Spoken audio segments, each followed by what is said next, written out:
Today is Sunday, May 19th, 2019, and this is Flashpoint. Hi, welcome to Flashpoint. If you have been waiting for a sign of spring, today is Flower Day at Eastern Market, and that for me may be the surest sign of spring of all. And it's fitting because this morning we're going to talk about Detroit's growing pains, and Eastern Market will be our port of call for that conversation. It was a heartbreaker for Eastern Market's vast legion of devotees to hear that the Russell Street Deli is going to close. For some, it was the loss of a favorite breakfast and lunch joint. It bordered on the spiritual for the Travel Channel's Andrew Zimmern, who referred to it as a sanctuary.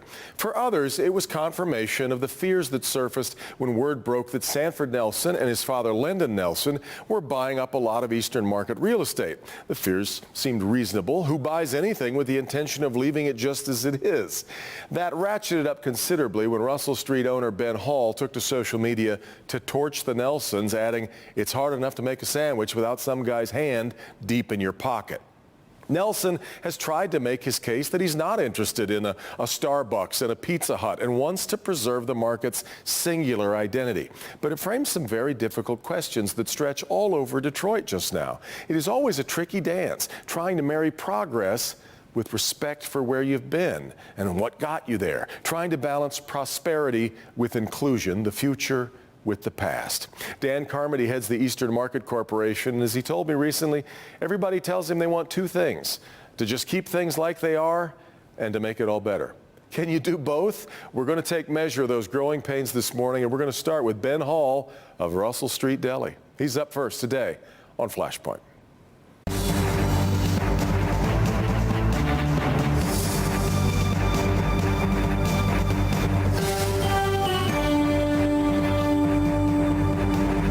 Word came in late April that the Russell Street Deli in Eastern Market was going to shut down. The reaction was quite a bit bigger than you might expect for a small spot that's really only open for lunch except on Saturdays when there's generally a wait to get in for breakfast or brunch. One of Russell Street's co-owners, Ben Hall, wrote a widely shared post on social media that was a bitter missive in a way toward his landlord, Sanford Nelson, that to many, though, spoke to issues that are beyond just one Eastern Market tenant.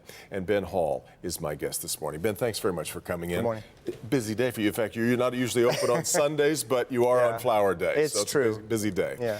I'm assuming that now, as the dust is starting to settle around the decision, the shock is worn off for some people, I think you can probably see your place now in this bigger conversation about the way that Detroit is trying to evolve. While we trying to protect one thing and great institutions like the Russell Street Deli, even as a new kind of prosperity kind of starts to look the place over. Well, I think that our long-term goal was to stay open for a long time. We are viewed as a heritage restaurant, which is a hard thing to achieve. It's hard to keep a restaurant open for a couple years, let alone 30 years. So I've worked there since 1996. I've been in the market since 1984. My dad was in the market before that. So for me, it's more this idea that you're going to try to capture something and make it real so that there is a kind of beacon, even when things are good or whether things are bad. But I mean, of course, you're seeing this in other cities.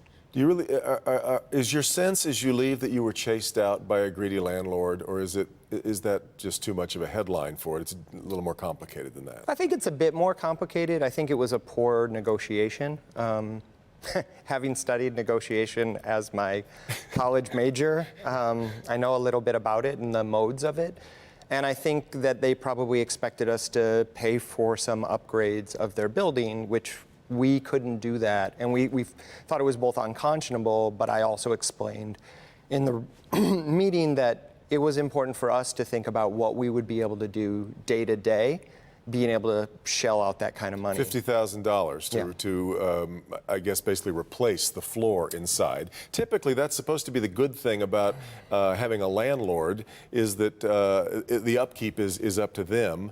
But in this case, I suppose the argument was that, well, the damage is on you guys. You guys are the ones that have been in there for so long. You need to pay to repair it. There's certainly, I mean, every lawyer that we had looked at it, and the restaurant is flooded with lawyers every day. So I have a quorum of lawyers that I can show certain legal documents to for the cost of a soup or sandwich, which is lower than their normal rate.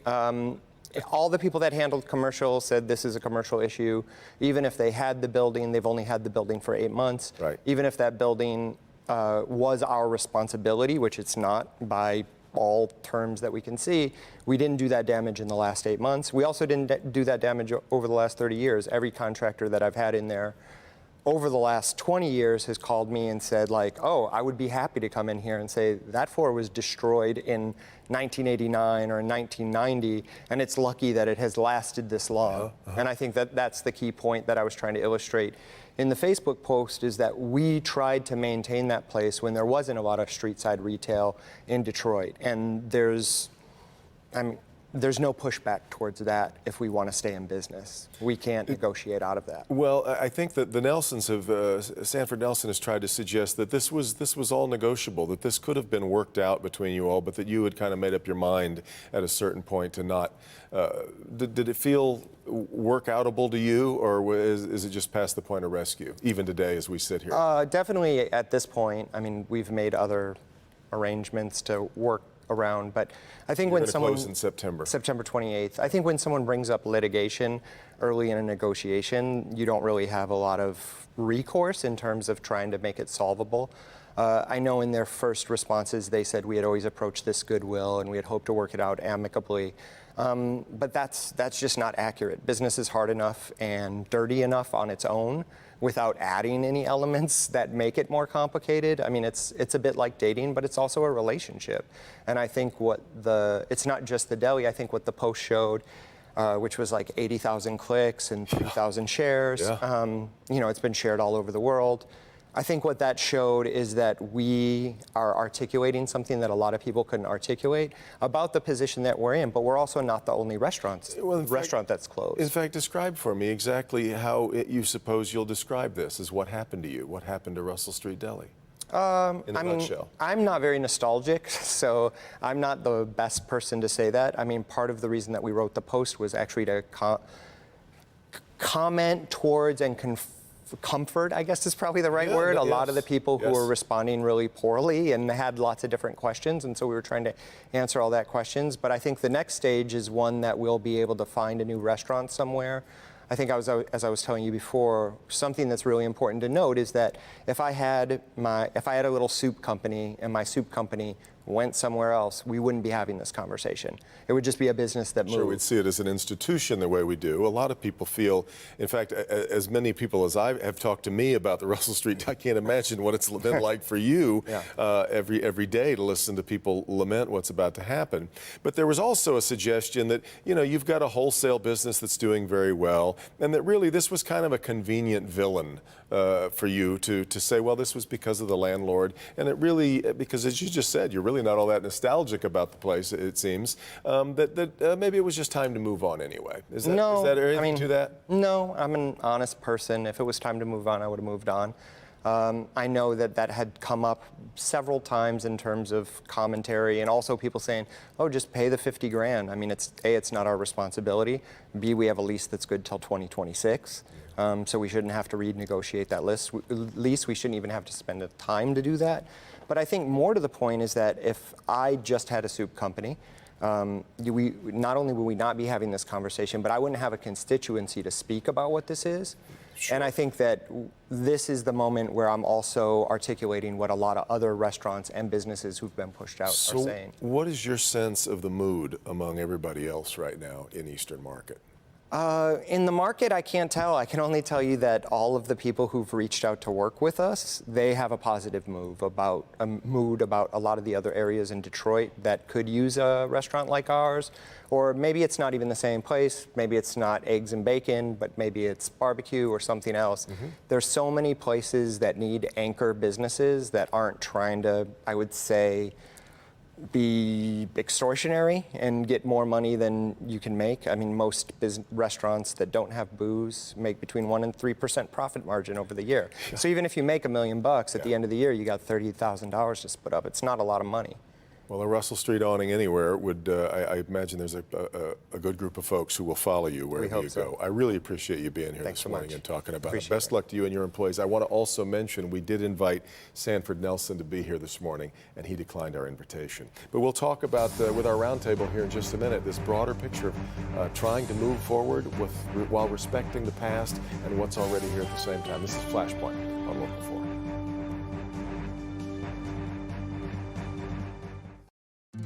Bbb Accreditation boosts credibility with your customers, and it increases your visibility online. How's that for a competitive advantage? Apply for Bbb Accreditation today. Visit bbb.org to learn more. The region is on the rise. Project after project, building, growing, innovating. We're building the future right now. Hard work matters here. IBEW Local 58 electricians and NECA signatory contractors bring commitment, pride, expertise, and passion to every job. It's our code of excellence. One vision, one team, one mission. To build the very best Michigan for all of us. Put us to work for you. The best contractors, the best electricians, period.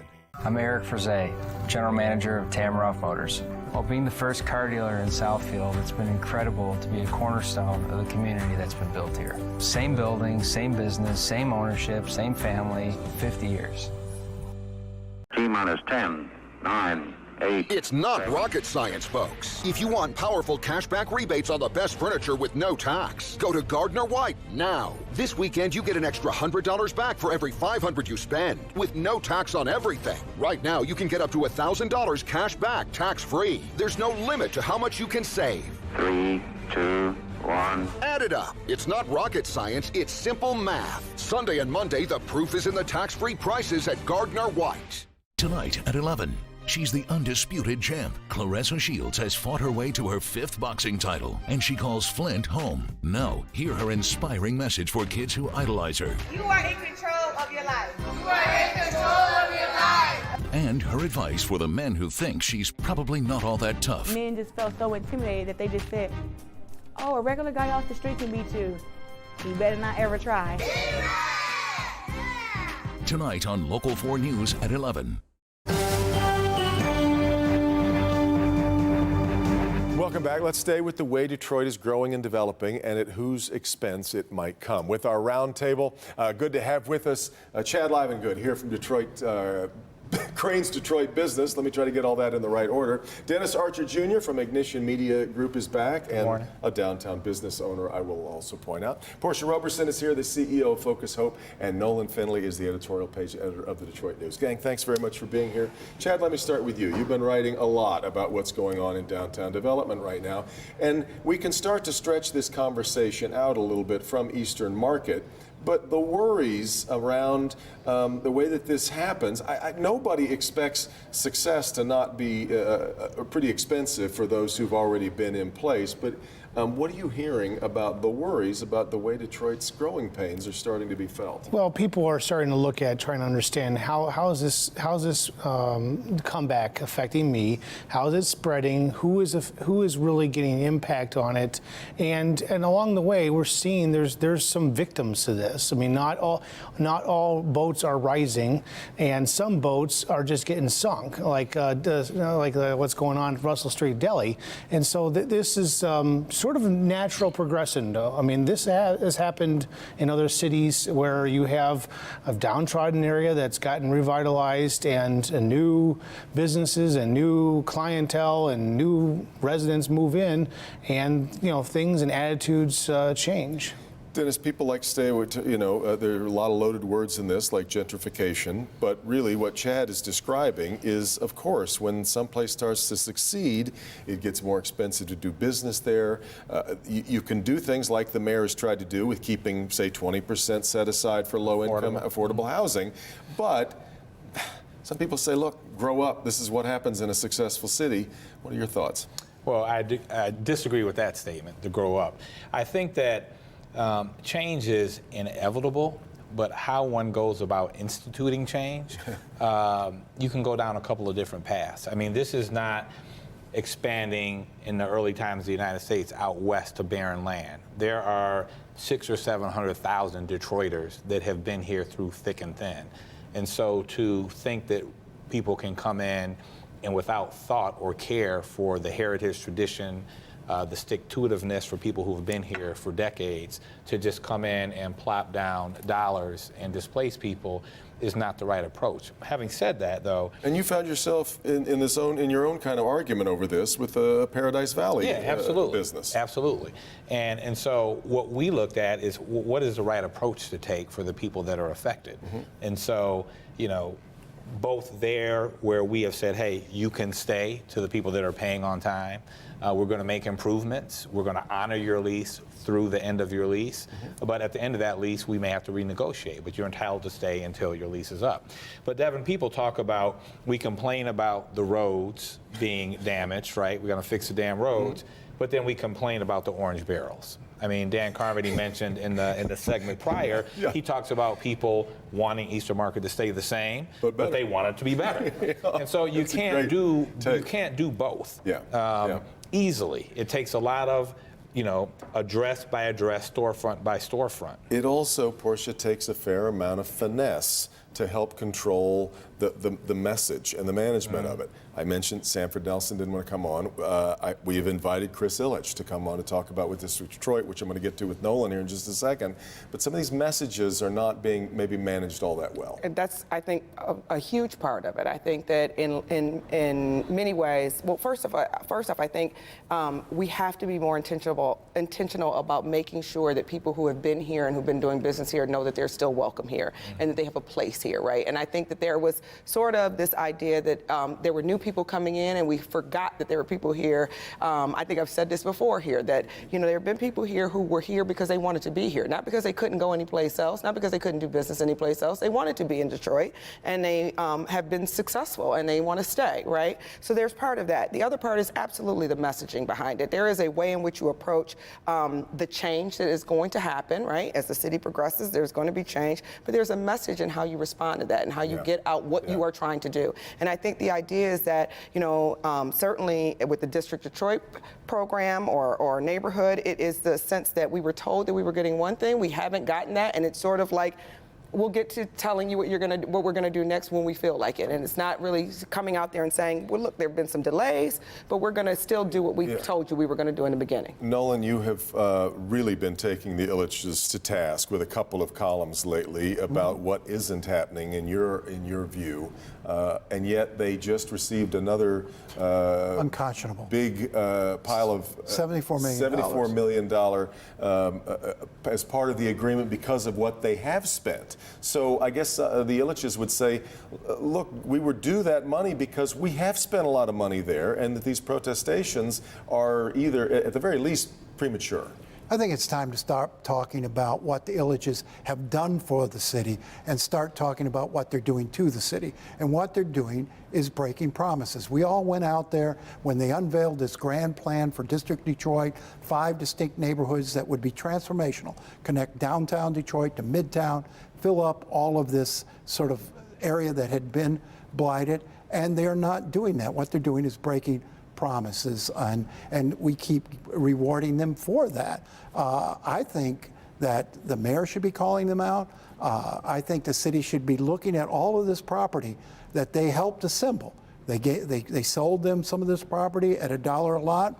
They issued demolition permits in the expectation that we would get this grand district, and we're not getting it. Who's responsible then? The Ilitches or Kevin Orr as emergency manager who crafted the deal? Both. Both. But the Ilitches promised something they're not delivering. And it's not enough now to say, what? We gave you $200 million in development.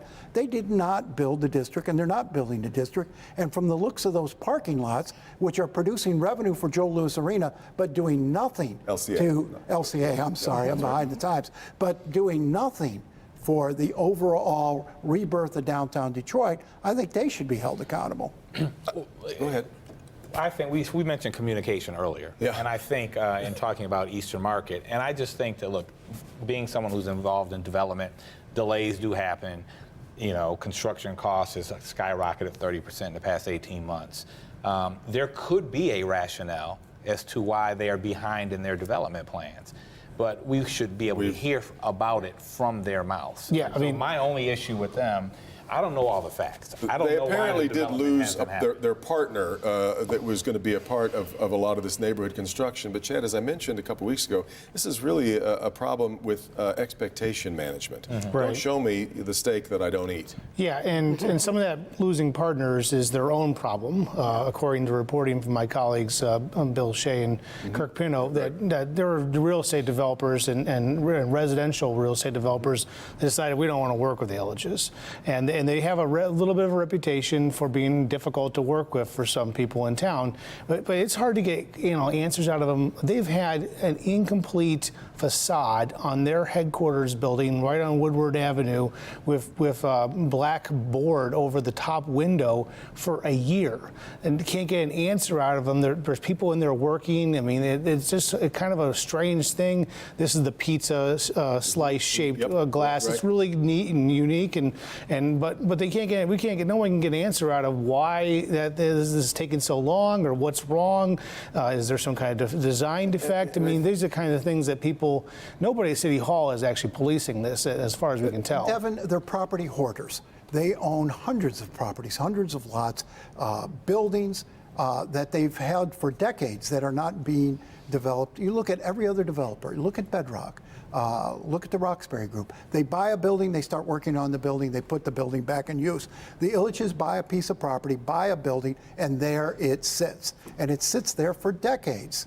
Well, in their defense, I guess they would say that we have to amass much more property to try and create a stadium rather than to build a hotel. This goes back to 1987. They've been amassing this property and sitting on it. Who else is doing that? And Portia, I think to your point earlier, it'd be one thing if we can't break through a boardroom of a private entity who doesn't really owe us necessarily answers. But when you take more than $300 million in public financing, more than $400 million in private financing, you probably owe somebody. You owe people some answers, yes. Right? Absolutely. You can't just stonewall people and tell them that, oh well, And certainly, I was part of the group that saw those grandiose plans, and so to drive by there and see this, beautiful arena and not see anything else around there, no stores, no retail, no residential, not even the broken ground. Were given names. Right? Was Absolutely. what I remember. Absolutely. And what's really interesting is that there were people who said this all along. The people who were there did not want to sell. They were really adamant that this is not going to happen. They are not going to produce. They were holding out, some for more money, but some just knew that they had their experiences, and they were like, I don't want to go anywhere. And people said, no, you don't know what you're talking about. We're going to do it anyways. They're going to be great this time. They're not. I'm wondering now where all of this leads, because my hunch is with Ford setting up shop in a major way in Corktown. In fact, we're already watching what's happening with property values in Corktown. We're going to have a whole other section of just away from downtown that's going to need managing. And a lot of people might find themselves on the squeeze. Well, I think you've seen this happening in Corktown already. Yeah. I mean, this has been happening for years in Corktown. If you follow the bell curve, you had the early adopters, and then ultimately the influencers come in, and now you've got empty nesters from the suburbs coming to move into Corktown, and the rents there are already like the rents in Brooklyn. And so it's already happening. Now with Ford dropping a significant presence there, I mean, it's just going to get worse. But to me, that presents an opportunity. So if there are developers, if there are builders who want to go beyond Corktown in the Southwest for the people to get priced out of there, that's the opportunity for young entrepreneurs or entrepreneurs that don't have as deep pockets to go out into the next, open terrain. I guess that's the hopeful sign here is as we move some of the people who can't play, I guess, in the majors, AAA and AA ball starts to happen as we move out. There is a vast section of land north of 75 in North Corktown, the original part of Corktown, that got cut off by the interstate when it was put through, and that's sitting there waiting for residential development. To no one's point, though, when you look at west of Grand River going up, with the Ilitches controlling so much of it, and the district being so parking lotted up that section, that's where the concern is you can't leave this hole in downtown that's full of parking lots and expect the rest of this housing to spread out to the west side there, and that's the infill question that someone at the city has to think about. Woodward Avenue is the hottest real estate strip in the country. Somebody would come in and develop that land if the city could get it back from the Ilitches. I got to do some development work on my own here and get to a commercial break. This is Flashpoint on Local 4.